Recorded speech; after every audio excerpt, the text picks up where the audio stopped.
হিমসাগর হলো 80 টাকা। 100 100 90 রাখা যায় না? আস্তে আস্তে বাকি দিয়ে নেবেন 5 টাকার মতো।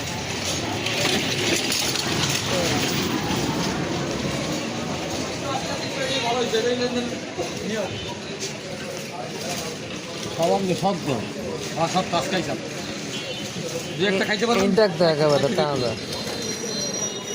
পাকাটা চিনি মিষ্টি ট্যাংরা তো ট্যাংরা 80 টাকা দিবেন।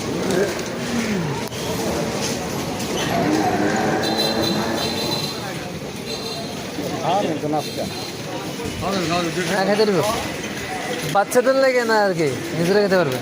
ছোটো দেন দেন ওই চারটে দিয়ে কত কত বাচ্চারা খেতে চাইলে ওই যে ওগুলো খেতে পারবে। 105 টাকা দিন ভাই বলেন।